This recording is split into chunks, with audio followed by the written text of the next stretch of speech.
Olá, amigos. Sejam todos muito bem-vindos e que a graça e a paz do Senhor, Deus Todo-Poderoso, o que possui os céus e a terra, e todos os seres que neles habitam, seja derramada abundantemente sobre a sua vida, sobre a sua casa e sobre a sua família. E que em todas as circunstâncias você se lembre quem é o Senhor. Ele é o Deus onipotente, onisciente, onipresente, o Deus fiel, justo e verdadeiro, o Deus de amor e graça eterna, o Deus que não aceita suborno, o Deus que não faz acepção de pessoas, o Deus que nos recebeu como filhos e nos deu direitos conquistados pelo nosso Senhor e Salvador Jesus Cristo lá na cruz por nós. Como o salmista Davi fala no Salmo 37, ele garantirá o seu direito como a luz. E ele fez exatamente isto, na pessoa do nosso Senhor e Salvador Jesus Cristo. Ele, Deus, o Todo-Poderoso, ele garantiu os nossos direitos. Ele garantiu a nossa herança eterna. Ele garantiu, a palavra dele está empenhada nisto, no que ele nos prometeu. Por isso nós podemos nos descansar nele. Você pode descansar nele, eu posso descansar nele. Nós podemos nos descansar no Senhor, esperar com paciência nele, aguardar olhando firmemente para Jesus Cristo, o autor da nossa fé, aguardar o tempo certo, o tempo que Deus determinou para cumprir todos os planos e propósitos dele para a nossa vida. A ele toda a glória. Eu sou a pastora Carmen Soares e quero compartilhar com você a palavra de Deus, que é a lâmpada para os nossos caminhos, a lâmpada, a luz para os nossos caminhos, lâmpada para os meus pés é a tua palavra, diz o salmista no Salmo 119 e no verso de número 105. Lâmpada para os meus pés é a tua palavra e luz para os meus caminhos. Isto é maravilhoso, porque nós estaremos sempre bem em qualquer situação, caminhando no deserto ou caminhando pelo um caminho estreito, ou passando por uma porta estreita, ou num caminho espinhoso. Nós estamos sempre bem, porque ele está cuidando de nós. A Deus toda a glória. E eu quero compartilhar com você o que o nosso Senhor e Salvador Jesus fala para nós no Evangelho de Lucas, no capítulo 18, quando ele faz uma comparação de uma viúva que tinha uma demanda para ser julgada por um juiz. E esse juiz, ele não era assim uma pessoa de confiança. O texto fala isso para nós, que ele não era uma pessoa justa, uma pessoa que se podia esperar justiça da parte dele, que se podia esperar que ele fizesse alguma coisa que trouxesse benefício a uma pessoa. E pelo caráter dele, porque Jesus o apresenta como sendo um homem que não temia Deus e também não respeitava homem nenhum. Então ele era uma pessoa que não podia se esperar muito dele, mas ele era o juiz daquela cidade.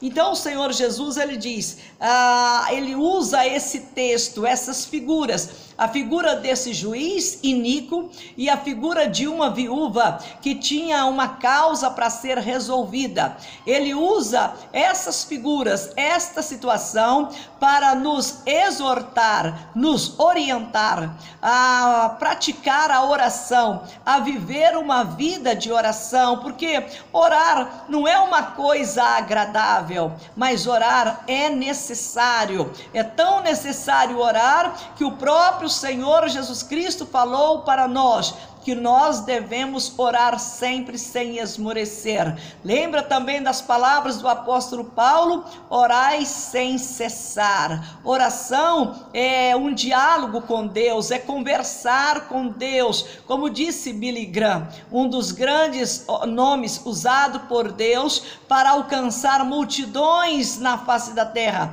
Ele exortando as pessoas, os seus, aqueles que o ouviam, aqueles que ouvia ele falar de Jesus Cristo e aprenderam a ouvir a voz do Senhor Jesus, aprenderam a ouvir a Jesus Cristo, a palavra de Deus e a orientação do Senhor Jesus. O Billy Graham os exortou a fazer o seguinte: a dobrar os seus joelhos e orarem e conversar com Deus até que eles se tornassem amigos de Deus. Então, oração é algo extraordinário, porque o ato de orar nos leva a aproximar de Deus e nos leva a nos tornar amigos de Deus. Então, este conselho de Billy Graham é muito importante para a nossa vida nos dias atuais. Nós que estamos presenciando a confusão sobre a face da terra, a situação complicada, as guerras e as ameaças de guerras constantemente, o tempo todo, a violência urbana, a violência no campo, a violência em todos os lugares. E assim o ser humano está mostrando a cada dia que o problema de fato está no coração, exatamente no nosso coração, no coração do ser humano. A cada dia o ser humano tem demonstrado isto, que o problema, o mundo não é ruim, ruim são as pessoas que estão no mundo, que não ouvem a voz de Deus. O mundo não é ruim, ruim é Satanás, que veio com os seus demônios para seduzir as nações e afastá-las de Deus e levá-las a viver uma vida medíocre, uma vida de derrota, de fracasso. E se a pessoa não ouve a voz de Deus, ela nasce, cresce e morre fracassada. Mas se ela ouve a voz de Deus, se ela pratica o que o Senhor Jesus Cristo a orientou a praticar, ela nasce bem, porque ela já nasce mais que vencedora, ela cresce mais que vencedora, ela vive a vida adulta mais que vencedora, ela forma família, mas como um chefe de família, uma chefe de família mais que vencedores, porque esta é a nossa posição em Cristo Jesus. Nele nós somos mais que vencedores. Mas esta posição gloriosa que nós alcançamos pela graça de Deus não pode nos transformar em pessoas orgulhosas, em pessoas vaidosas, arrogantes, que acham que não precisam orar mais, que não precisa se arrepender dos seus pecados, não precisa confessar os seus pecados, já que Jesus Cristo já pagou o preço por nós lá na cruz. Então está tudo bem, a gente pode fazer o que bem quiser fazer e depois vai acabar tudo bem. Nós passamos lá para o andar de cima, como muitos falam, e aí fica tudo bem. Não é bem assim, não é bem assim. Nós precisamos lembrar da orientação do Senhor Jesus para a nossa vida. Nós não podemos esquecer que Ele nos exortou a ser perfeitos, a sermos perfeitos. Sede perfeitos como perfeito é o vosso Pai que está nos céus. É claro que nós não alcançamos a perfeição, mas aquilo que Paulo também disse: uma coisa eu faço, eu esqueço das coisas que para trás ficam e eu prossigo para o alvo. E que alvo deve ser o meu alvo? Deve ser o alvo de corresponder com os projetos de Deus para minha vida, com a vontade de Deus para minha vida. O alvo deve ser eu buscar a Deus até que o meu coração esteja de conformidade com o coração de Deus. Então, quando o Senhor Jesus, Ele fala aqui a respeito da oração, Ele está mostrando para mim e para você e para todas as pessoas na face da terra um benefício que está à nossa disposição. E se você sabe que tem um benefício à sua disposição para melhorar a sua vida, para melhorar a sua qualidade de vida, para te dar intimidade com Deus, para te aproximar de Deus, você não vai aceitar esse benefício? É claro que sim. Se você sabe que tem algo creditado na sua conta para o seu bem, você não vai desfrutar do que foi creditado na sua conta? É claro que sim, que você vai desfrutar daquilo que foi creditado na sua conta. E a oração é algo que foi creditado na nossa conta, que conta a nosso favor, para o nosso próprio bem. Porque a pessoa que ora, ela adquire o quê? Ela adquire uma maturidade espiritual. Nós não vamos nunca conseguir medir o grau de espiritualidade de uma pessoa que se diz filha de Deus, que serve a Deus, mas nós podemos perceber se ela não tem vida com Deus. Ela pode se dizer cristã, ela pode se dizer evangélica, ela pode se dizer crente, mas se ela não cultiva uma vida com Deus, dá para poder perceber esta ausência da presença divina na vida dela. Então nós não conseguimos medir o grau de espiritualidade de uma pessoa, mas nós podemos perceber quando não há espiritualidade na vida de uma pessoa. E esta falta, digamos, da espiritualidade, que na verdade é intimidade com Deus, a ausência dessa intimidade com Deus se dá exatamente pela pessoa ela não aprender a disciplinar a sua vida e praticar a obra da oração. Orar é importante, por isso Jesus Cristo praticou a oração. E aqui no texto que eu cito para você de Lucas capítulo 18, ele chama a nossa atenção exatamente para orar sempre sem esmorecer. Vamos à leitura de Lucas 18, a partir do verso 1, está escrito assim: disse-lhes Jesus uma parábola sobre o dever de orar sempre e nunca esmorecer. Verso 2: havia em certa cidade um juiz que não temia a Deus, nem respeitava homem algum. Havia também naquela mesma cidade uma viúva que vinha ter com ele dizendo: julga a minha causa contra o meu adversário. Ele, por algum tempo, não a quis atender, mas depois disse consigo: bem que eu não temo a Deus, nem respeito a homem algum. Todavia, como esta viúva me importuna, julgarei a sua causa, para não suceder que por fim venha a molestar-me. Então disse o Senhor: considerai no que diz este iníquo. Não fará Deus justiça aos seus escolhidos, que a ele clamam dia e noite, embora pareça demorado em defendê-los? Digo-vos que depressa lhes fará justiça. Contudo, quando vier o Filho do Homem, achará porventura fé na terra? Então, além do Senhor Jesus fazer a comparação do juiz com Deus e da mulher, da viúva com as nossas vidas, ele também deixa uma outra pergunta em aberto a respeito da fé. Exatamente porque a fé é o termômetro da nossa vida com Deus. Porque é pela fé que nós fazemos algo. Como Tiago fala, que a fé sem obra, ela é morta. E se uma pessoa diz que tem fé, mas se ela não consegue praticar uma vida de oração, se ela não consegue manter um diálogo com Deus, se ela não consegue manter uma vida santa por amor a Deus, isso demonstra o quê?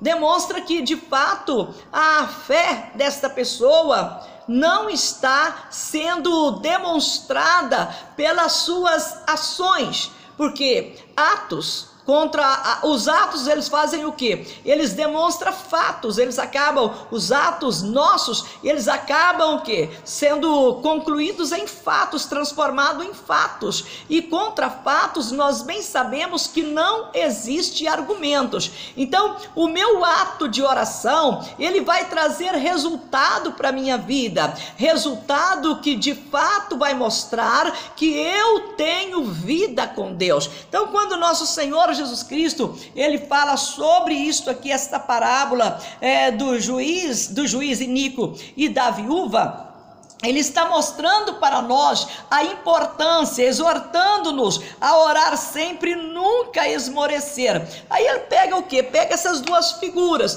Primeiro, esse juiz, né? Como é que é a figura do juiz? O juiz era um homem que não temia a Deus e que não respeitava homem algum, ou seja, ele não tinha nenhuma humildade, ele não tinha respeito por ninguém, ele não tinha temor a Deus. Então ele achava que o que ele fizesse era exatamente isto, o que ele fizesse estava feito, e ponto final. Como esta mulher, ela buscou esse juiz, exatamente, ela era viúva, ela tinha uma causa na justiça, e a única pessoa que podia resolver a causa dela era o juiz. Ela começou a importuná-lo, apesar dela conhecer a realidade, a fama, o coração do juiz, porque uma coisa é certa, uma pessoa que tem uma má fama, digamos assim, uma pessoa má famada, uma pessoa que tem um comportamento deste, é uma pessoa que ninguém deposita credibilidade nela,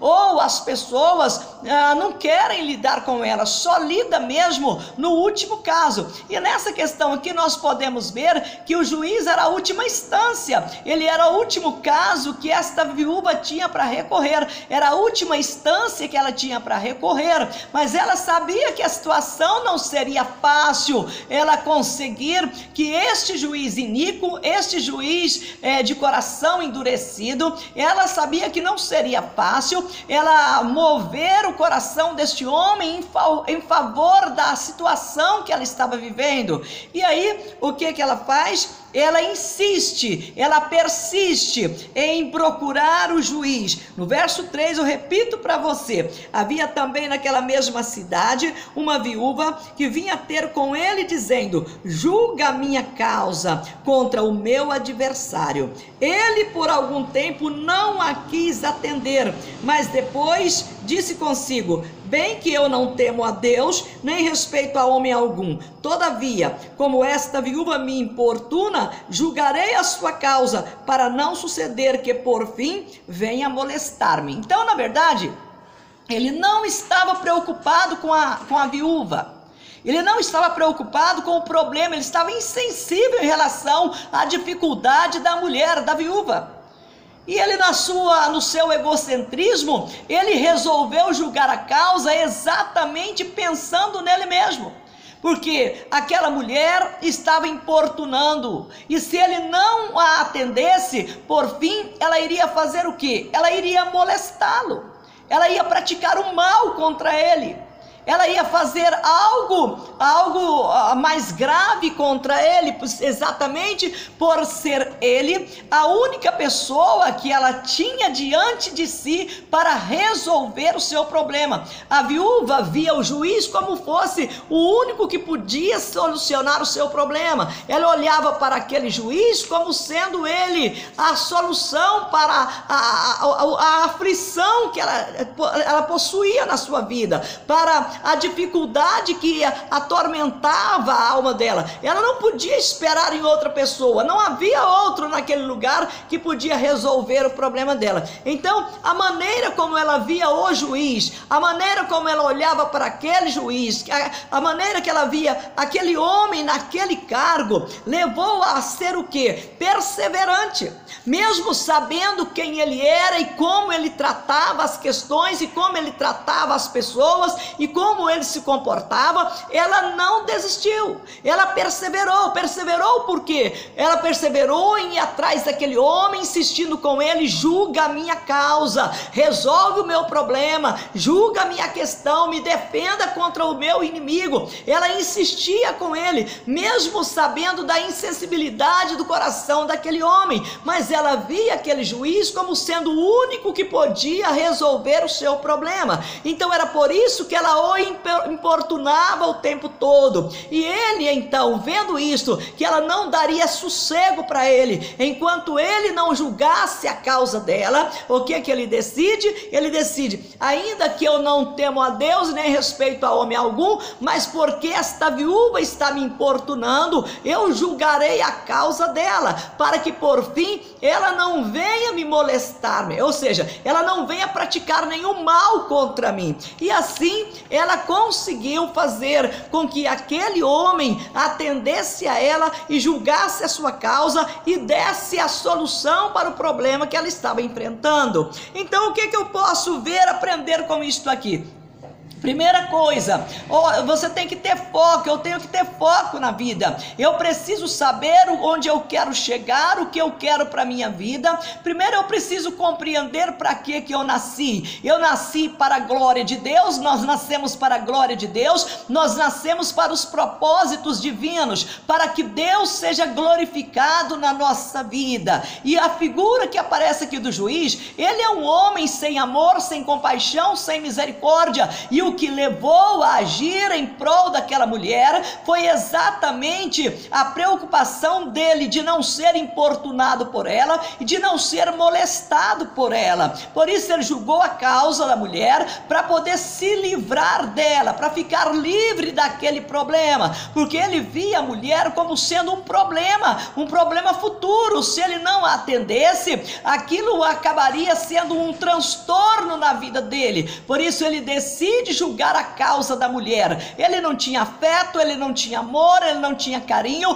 ele não tinha respeito por aquela mulher, ele não estava sensibilizado com a dificuldade dela, mas ele queria se preservar, ele queria garantir que se ele julgasse a causa da mulher, ela iria deixá-lo em paz. Quando o Senhor Jesus fala a respeito disso, ele chama a nossa atenção, mostrando que, sendo este um homem impiedoso, ele teve este comportamento de atender a esta mulher, para que ela não viesse causar um transtorno maior na vida dele. Ele mostra para nós um contraste bem visível em comparação entre esse juiz iníquo e Deus, que é santo, justo e bondoso. No verso de número 7, no verso de número 6, nosso Senhor disse: então disse o Senhor Jesus: considerai no que diz este juiz iníquo.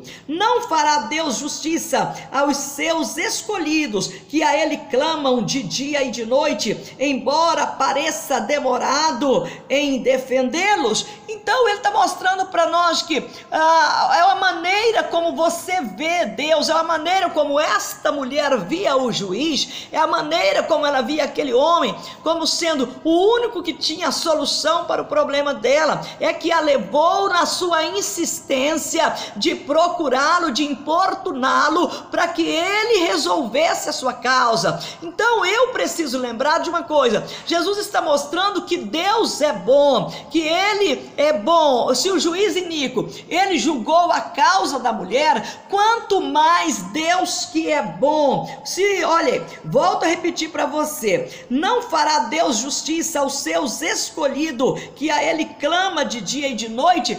Aos seus escolhidos. Não fará Deus justiça a mim e a você? Lembra das palavras do Senhor Jesus no Evangelho de João, no capítulo 15, quando ele diz para nós, para os seus discípulos e para nós: não fostes vós que escolhestes a mim, mas antes eu vos escolhi. Então, na verdade, foi ele quem nos escolheu, e nós somos escolhidos dele. Isso não está, ele não está dizendo que Deus fez acepção das outras pessoas na face da terra e na nossa geração e nos escolheu para ele, não, mas ele já conhecia todas as coisas na sua onisciência e na sua presciência. Ele já sabia desde a fundação do mundo quem é que se chegaria a ele e quem não se chegaria a ele, quem daria ouvidos à voz dele, quem acreditaria no Evangelho, quem aceitaria aceitaria a mensagem de Deus e quem a desprezaria? Lembra das palavras do profeta Isaías no capítulo 53, quando ele apresenta em profecia o sofrimento do Cristo, do enviado de Deus, do Filho de Deus, do Salvador do mundo? Em Isaías 53 ele faz uma pergunta: quem deu crédito à nossa pregação? A quem foi revelado o braço forte do Senhor? Porque ele apareceu, ele veio crescendo como um renovo de uma terra seca. Ele não tinha parecer nem formosura, ninguém dava crédito a ele. Ou seja, Deus desde o início ele já sabia de tudo. Ele já sabia daqueles que dariam crédito ao Senhor e daqueles que não daria crédito ao Senhor Jesus. Ele sabia daqueles que temem a Deus e respeitam a Deus, e aqueles que não temem a Deus e não respeitam a Deus. Ele sabia muito bem quem que se ouviria a mensagem do Evangelho e se arrependeria dos seus pecados e aceitaria fazer a vontade de Deus. Ele sabia muito bem do que iria acontecer, que Jesus Cristo chamaria 12 discípulos, e no meio desses 12 discípulos haveria um que seria o traidor, que teria ouvido as mesmas ministrações que os demais 11 ouviram, que haviam comido do mesmo pão que o Senhor multiplicaria, que havia recebido a mesma mensagem de esperança, mas que no final ia ser seduzido por Satanás, iria vender o Senhor, o Filho de Deus, o Salvador do mundo, por aquelas 30 moedas de prata. Deus sabia de tudo isto, sabia, porque ele, na sua presciência, na sua onisciência, ele sabe de todas as coisas, porque tudo foi criado por ele conhece todas as coisas. Quando nós lemos também em Provérbios, no capítulo 16, nós lemos no Provérbios 16, o verso 4, dizendo assim, que Deus criou todas as coisas para um determinado fim. Ele preserva até o ímpio para o dia da calamidade. Isso mostra o que? A soberania de Deus, o poder de Deus, a presciência de Deus, o conhecer de Deus e de todos os seres que habitam sobre a face da terra. Então, quando o Senhor Jesus nos chama a nossa atenção usando essas duas figuras, a viúva que tinha um problema para ser resolvido por um homem que não respeitava ninguém e não temia Deus, e esta viúva, mesmo diante destes obstáculos, dessas circunstâncias, ela não desistiu do que ela queria para a sua vida. Ela não teve medo de chegar diante deste juiz e insistir com ele para que julgasse a causa dela. Agora, ao contraste, esse juiz era iníquo e Deus é bom, Deus é bom, Deus é justo, Deus é fiel e Deus é verdadeiro, e ele foi quem nos escolheu para ele. Não que ele nos viu como melhor do que as outras pessoas, não, mas porque ele conhecia os nossos corações e ele sabia que nós daríamos ouvido à palavra dele, que nós receberíamos a pregação do Evangelho, que nós acreditaríamos no Evangelho, que nós arrependeríamos dos nossos pecados, que nós confessaríamos Jesus Cristo como Senhor e Salvador da nossa vida, que nós seríamos transformados por ele e receberíamos o Espírito Santo para nos conduzir na nossa caminhada aqui na terra. Deus sabia de tudo isto. Então, quando o Senhor Jesus fala aqui, não fará Deus justiça, olha aí, não fará Deus justiça aos seus escolhidos, que a ele clamam dia e noite, aí está a questão, aí está o X da questão. Os escolhidos de Deus estão fazendo o quê? Estão clamando a ele dia e noite, ou seja, eu estou praticando uma vida de clamor a Deus, de oração, de total dependência de Deus, de dia e de noite. Eu estou vendo Deus como sendo o único que tem solução para todos os problemas da minha vida material e que também tem todo o suprimento, tudo aquilo que vai suprir as necessidades da minha vida espiritual. Ou seja, Deus supre as minhas necessidades no físico, no material, mas supre as minhas necessidades também espirituais. Então Jesus está mostrando aqui que os que são escolhidos de Deus estão perseverando na oração, estão clamando a Ele de dia e de noite. Mas se eu parar um pouco e analisar e ver o contexto do que nós estamos vivendo e ver hoje o cenário que nós estamos inseridos, que nós estamos vivendo, nós vamos ver o quê? Que poucas são as pessoas que têm gastado tempo em clamar a Deus de dia e de noite. Poucos são os escolhidos que estão dedicando tempo em buscar a Deus de dia e de noite, que não têm esmorecido na fé. Poucos são os escolhidos que têm coragem de desligar a internet, de desligar as páginas de relacionamento, desligar o celular e colocar o joelho no chão e conversar com Deus e buscar a Deus e pedir a Deus justiça, pedir a Deus provisão, pedir a Deus livramento, pedir a Deus a salvação da família, pedir a Deus a libertação do cativo, pedir a Deus a cura do doente, a libertação do drogado, a libertação do alcoólatra, a libertação daquela pessoa que o diabo arrastou para a criminalidade. São poucos os escolhidos que gastam tempo em oração. Por isso, quando Jesus faz aqui uma pergunta e deixa a pergunta em aberta, no verso de número 8 ele diz: apesar de todo esse benefício que Deus coloca à nossa disposição, de ser o Deus justo, que faz justiça aos escolhidos que clamam por Ele de dia e de noite, o Senhor Jesus deixa uma pergunta em aberta, uma questão em aberta, e a questão que Ele deixou em aberta foi exatamente isso aqui, ó. Contudo, quando vier o Filho do Homem, achará porventura fé na terra? Achará fé no meu coração, no seu coração? Porque a fé que me leva a clamar a Deus de dia e de noite, a fé que me leva a insistir diante do Senhor na minha oração, porque tem momentos na nossa vida que nós vamos orar, a impressão que nós temos é que a nossa oração não está passando do teto, e às vezes não está mesmo. Mas não está por quê?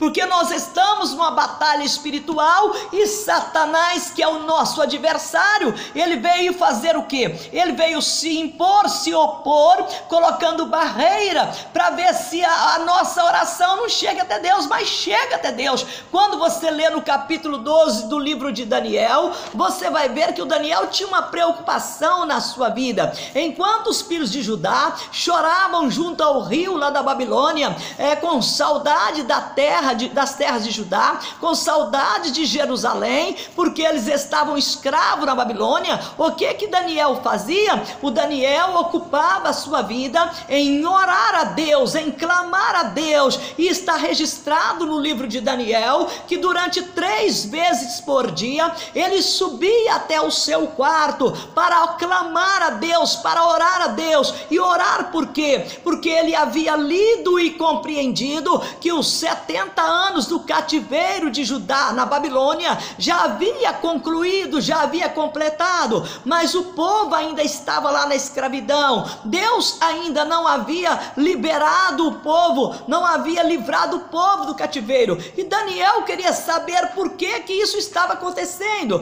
por que havia passado os 70 anos profetizados por Jeremias, por Isaías, e lá estava o povo ainda no cativeiro babilônico.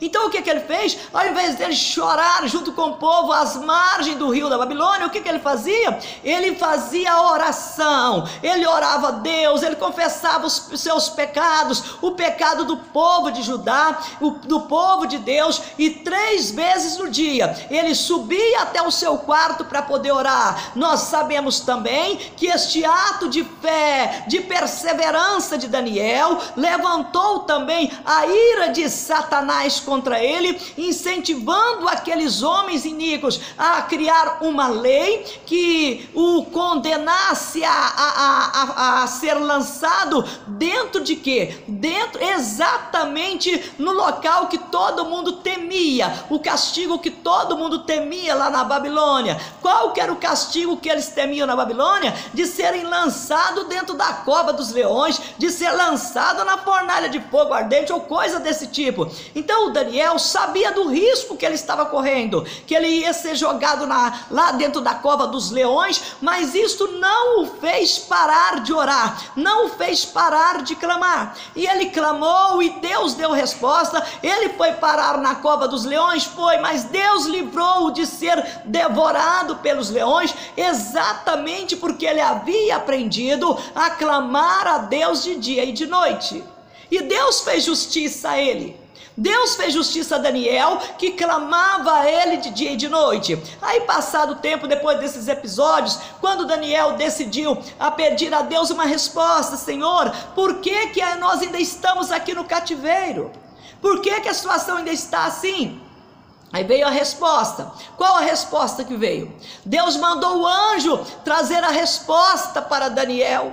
O anjo, no primeiro dia que o Daniel fez um propósito de 21 dias de oração e jejum, para que ele obtesse a resposta do Deus justo. O que ele faz?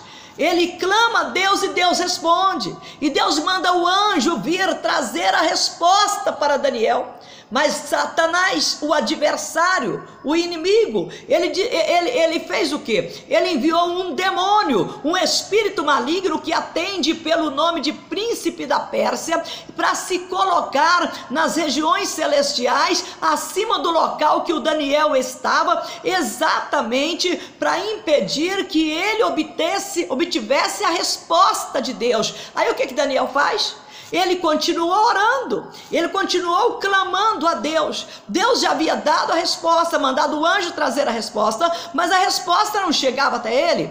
E ele esmoreceu, ele desistiu de orar? De jeito nenhum. Ele continuou a orar, a buscar, a clamar a Deus. Aí Deus lá no céu viu que ele já havia mandado a resposta para Daniel, mas o Daniel continuava clamando. É claro que na onisciência de Deus, Deus viu que o demônio estava impedindo a Daniel de receber a resposta através do anjo. O que Deus faz? Deus manda um general dele para poder combater aquele príncipe do mal, aquela potestade do mal, para que o anjo da resposta chegasse até Daniel e mostrasse a ele o que Deus estava fazendo e a resposta de Deus e o que Deus ainda iria fazer. Assim, Daniel obteve resposta da oração que ele fazia constantemente diante de Deus. Ele não esmoreceu. Não esmoreceu por quê? Porque Deus é diferente do juiz iníquo. Se o juiz iníquo, que não tinha temor a Deus, nem respeito ao homem, ele atendeu aquela viúva, julgou a causa da viúva, para ela não ficar importunando a ele, quanto mais o nosso Deus, que é bondoso, que é misericordioso, que nos escolheu, que pagou o preço com a vida do seu próprio filho, para que nós tivéssemos vida e vida com abundância, para que nós tivéssemos o perdão dos nossos pecados, para que nós fôssemos adotados por ele como filhos amados, para que nós tivéssemos os direitos que Jesus Cristo tem. Quanto mais esse Deus que é fiel em todas as suas obras, é certo que ele vai nos ouvir. Então nós fazemos o quê? Nós dependemos de Deus, de um Deus que não aceita suborno, de um Deus que não julga com parcialidade, de um Deus que não está preocupado com a sua reputação, com o seu bem-estar, como esse juiz. Ele estava preocupado com o seu bem-estar, com a sua reputação que não era boa. Ele julgou, atendeu a viúva somente para não ser importunado e molestado por ela. Deus não é assim, porque ele não aceita suborno, ele não julga com parcialidade, ele não é injusto, ele não é um Deus injusto, ele é um Deus fiel, ele é um Deus que não é corrupto, ele não faz acepção de pessoas. Então, se o juiz ele agiu assim para poder poder se defender ou se precaver ou se proteger de futuras ações daquela viúva, ou quanto mais Deus que nos ama, que nos guarda de todo mal. Se nós o clamarmos com perseverança, como o Senhor Jesus está nos ordenando aqui, a orar sempre sem nunca esmorecer, orar sempre sem nunca esmorecer. Se nós fizermos isto, nós podemos ter total certeza que nós teremos sim a resposta de Deus, porque Jesus, Ele está mostrando para nós exatamente isto, que no Senhor a nossa oração, o nosso clamor nunca foi e nunca será em vão. Por que Ele faz essa comparação? O que tenho eu a ver com esta mulher viúva? Será se eu tenho a perseverança desta mulher? Será se você tem a perseverança desta mulher? De ver apenas o juiz como sendo o que tinha a solução para o problema dela? Será se eu tenho visto Deus como sendo aquele, o único que tem a solução para os problemas da minha vida? Ou será se eu estou esperando que os governantes ou qualquer outra pessoa resolva o meu problema? O que tenho eu com esta viúva? A viúva via o juiz como o único que tinha a solução para o problema dela. E eu preciso ver o meu Deus, o meu Pai, como o único que tem solução para os problemas da minha vida. Apesar do juiz ser iníquo, mas a viúva via nele o único que podia julgar a sua causa. E Deus é perfeito, e eu preciso ver nele também. Nós precisamos ver no nosso Deus que é perfeito, nós precisamos ver nele o único que também é poderoso para cuidar de nós e para nos livrar, para atender a nossa oração, o nosso pedido, ainda que muitas vezes pareça a mim e a você que ele está sendo tardio para conosco. Parece que Deus está demorando, mas não está demorando, porque o mundo é dele, o tempo é dele, e ele mesmo determinou o tempo para todo o propósito já pré-estabelecido por ele sobre a face da terra. Nós precisamos entender isto e não nos esquecermos de que nós somos dependentes de Deus, que nos aceitou como seus filhos, que nos recebeu por adoção, que ele que não aceita suborno, que não faz acepção de ninguém e que nós devemos depositar total confiança nele. E é por causa disso que nós devemos orar o tempo todo sem esmorecer, orar o tempo todo sem esmorecer e ainda zelar para que quando Jesus Cristo voltar, haja fé no nosso coração. Ou se nós morrermos antes da volta do Senhor Jesus, mas que nós morramos com os nossos corações cheios de fé, confiando que o Deus da nossa vida, ele é perfeito, nele não há maldade, nele não há iniquidade, nele não há, de modo nenhum. Você precisa compreender, e eu preciso compreender isso, que em Deus não há nenhuma dúvida, não há variação. Ele está na luz, ele é a luz, ele é a nossa vida. Então você precisa entender que há um dever dos filhos de Deus de orar incessantemente, orar sem cessar, orar sem esmorecer e clamar a Deus confiando na justiça dele. Com certeza ele vai responder, ele vai atender, ele vai nos socorrer, assim como ele fez a Daniel, assim como ele fez a Sadraque, Mesaque, Abednego, os amigos de Daniel que confiaram nele, assim como ele os livrou de serem consumidos pelas chamas do fogo na fornalha de Nabucodonosor, assim também o nosso Deus, ele vai nos livrar. Lembra do que Jesus Cristo fala para a igreja da Filadélfia, em Apocalipse capítulo de número 3, ele fala para eles, no verso de número 12, assim como guardaste a palavra da minha perseverança, também eu os guardarei da hora da provação que há de vir sobre o mundo, para para colocar em prova os que habitam sobre a face da terra. Então nós temos que ter esses dois zelos no nosso coração, de não esmorecer, orar sem cessar, e também, junto com a oração, nós preservar a fé no Deus vivo, a fé no Senhor Jesus, a fé na palavra de Deus em nossos corações, e o tempo todo pedir ao Espírito Santo para nos guiar, para nos encher da graça e do poder dele, para que nós não sejamos iludidos pelo maligno, enganados por Satanás e perder a nossa fé. Então, que este ensinamento do Senhor Jesus sirva para nos mostrar o caminho. O caminho é não esmorecer, é orar sempre. O caminho é acreditar que Deus é fiel e também guardar a fé em nosso coração, porque sem o Senhor Jesus que nos escolheu, nada nós podemos fazer. Vamos lembrar disto. Oração é um dever, não é uma opção.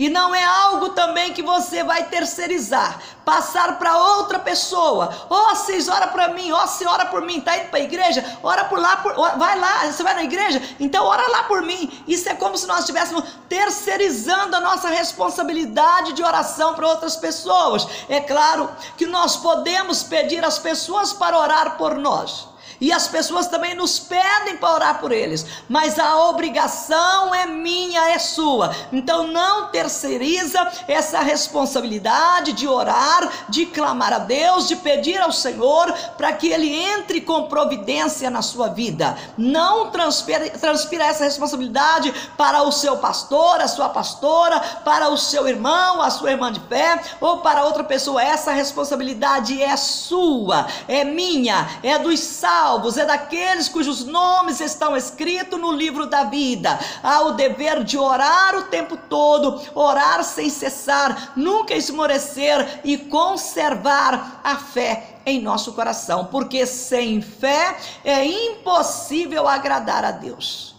Querido Deus e bondoso Pai celestial, bendito seja o teu santo nome, que nos amou, meu Deus, que nos amou sendo nós ainda pecadores, sendo nós, meu Deus, destituídos da glória do Senhor, andando nos nossos delitos e nos nossos pecados, mas o Senhor nos amou e nos livrou da condenação através do sacrifício do Senhor Jesus Cristo lá na cruz. Louvado seja o teu santo nome, bendito seja o Senhor, meu Deus e meu Pai, que estendeu as mãos para nos socorrer, para nos livrar. Que o Senhor nos ajude, ó Pai, que o Senhor renove a nossa mente, para que possamos compreender a tua agradável, perfeita e boa vontade para a nossa vida, e que o Espírito do Senhor nos fortaleça, para que nós venhamos orar, para que nós venhamos perseverar na oração, para que nós não venhamos esmorecer, nem dar ouvidos a espíritos enganadores, nem aceitar as falsas doutrinas de Satanás,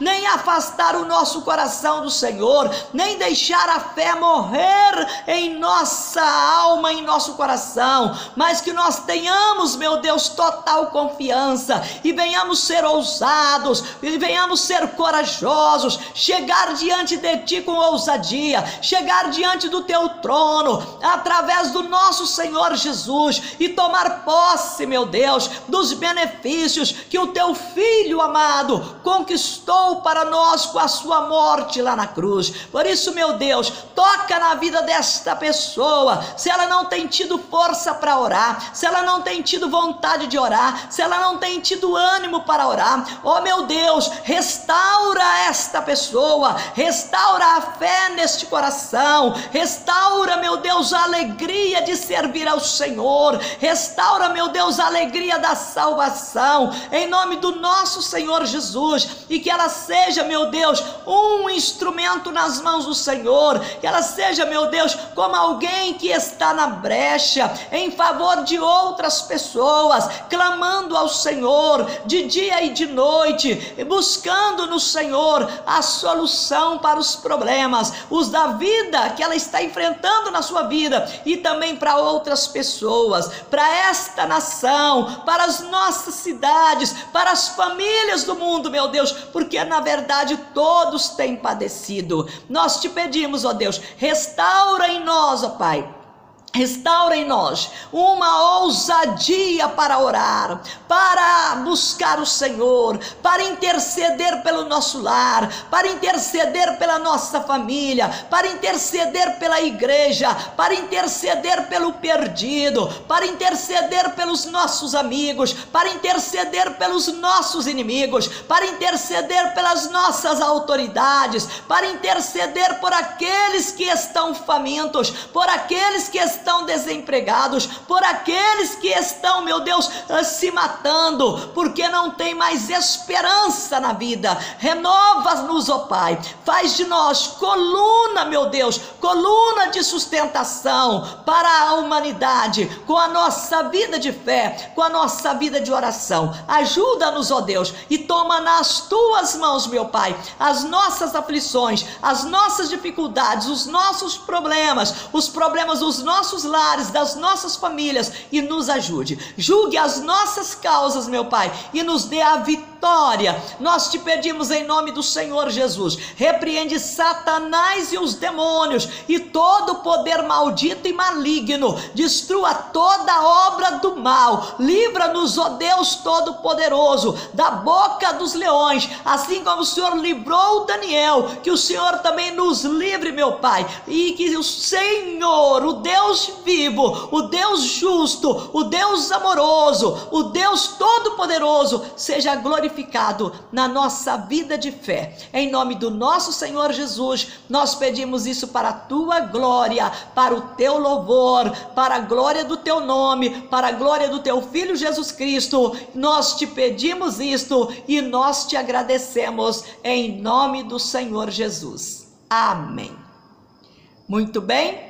Deus abençoe você, Deus abençoe sua vida, Deus abençoe sua casa, Deus abençoe sua família, que Deus te dê paz, que Deus te dê alegria, que Deus te dê fé, que Deus te dê esperança, que você não olhe para os problemas, mas que você olhe para Jesus, que soluciona todos os nossos problemas, que você não olhe para o gigante, mas que você olhe para Jesus Cristo, que já derrotou o gigante por nós. Um grande abraço, compartilhe o vídeo, abençoe outras pessoas, se inscreva no nosso canal e também acione lá o sininho, tá? E que Deus abençoe a sua vida e que você permaneça na oração e na fé. Eu, pastora Carmen Soares, te agradeço, um forte abraço, fique na graça e na paz do Senhor e até o nosso próximo encontro.